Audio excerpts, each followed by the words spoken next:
अब यहाँ से लीडरशिप कहाँ से आएगी? अनिल जी ये बताइए, क्योंकि थोड़ा रोटेशन हो रहा है, अभी बात कर रहे थे, अब लीडरशिप कौन दिखाएगा?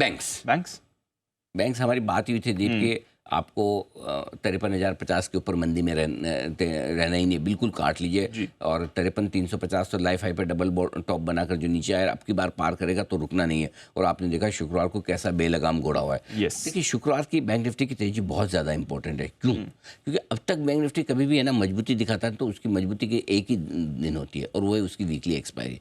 वीकली एक्सपायरी के दिन आप ऑप्शन राइटर को फंसा के तेजी कर लो, उसमें क्या मजा है दीप? मैं है ना आपसे ना प्यार से मांगूं यार दीप 500 रुपये उधार दे दो, अरे सर लो ना, क्या बात है ऐसा? और मैं ना मतलब बहला फुसला के बेवकूफ़ बना के 500 रुपये लेने की कोशिश करूं, मज़ा उसमें नहीं है। उसमें नहीं है। तो आप क्या है कि वो बैंक निफ्टी की एक्सपायरी के दिन ऑप्शन ट्रेडर को फंसा के शॉर्ट कटवा के वो तेजी, मेरे को उसमें मज़ा नहीं आता। सही बात है। तेजी तो तेजी जैसी होनी चाहिए, क्वालिटी वाली होनी चाहिए। Correct sir. पैसा लगा के तेजी होनी चाहिए, लोगों की भावनाओं के खेल के नहीं होनी, तब ज़्यादा मज़ा है। फंसा के नहीं होनी चाहिए, उसमें मज़ा नहीं है। सो ये जो शुक्रवार की तेजी हुई है ये अच्छी वाली तेजी है। क्यों?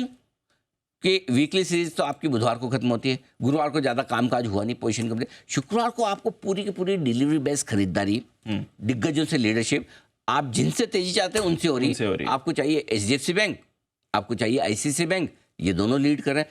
और ये दोनों दीप अब यहाँ से आगे न सिर्फ निफ्टी के लिए इंपॉर्टेंट है बल्कि न सिर्फ बैंक निफ्टी के लिए इंपॉर्टेंट है बल्कि निफ्टी के लिए भी इंपॉर्टेंट है। निफ्टी की तेजी को भी ये दो हीरो लीड करेंगे, ये दो हीरो लीड करेंगे निफ्टी की तेजी को भी। और मुझे लगता है बैंक निफ्टी अब यहाँ से निफ्टी से ज़्यादा मजबूत रहेगा, क्योंकि बैंक निफ्टी ने बहुत लंबे समय बाद हाई मारा है कल, शुक्रवार को 53,350 का हमने इंतजार जुलाई पहले हफ्ते से किया था, 3 या 6 जुलाई को हमने हाई मारा था।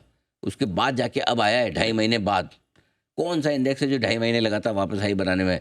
बेचारों बैंकों को तो मतलब राइट ऑफ ही कर दिया। अब जाके बैंक निफ्टी शुक्रवार से बेलगाम घोड़ा हुआ है, ये जाके अब हुआ है। तो एक बैंक निफ्टी की लीडरशिप है। दूसरा दीप मुझे लगता है PSU स्टॉक्स में थोड़ी थोड़ी खरीदारी अब लौटती शुरू है। ये हफ्ता PSU शेयरों के लिए अच्छा रह सकता है।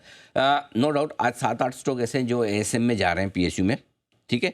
ASM में जाने से हो सकता है कुछ स्टॉक्स में हो, लेकिन इवेंचुअली अगर डिफेंस के स्टॉक 30 से 40% घटे हुए हैं, अगर कोई PFC RSC 20-22% घटे हुए हैं टॉप से, कोई ONGC 25% 20% घटा हुआ है, सो आई थिंक अब यहाँ पर वैल्यू दिखेगी लोगों को, और वो वैल्यू वाली बाइंग PSU शेयरों में भी आएगी ही आएगी। ये सेक्टर रोटेशन है, 25% कोई टॉप से इंडेक्स घट जाए वो अट्रैक्टिव हो जाता है तेजी के मार्केट में।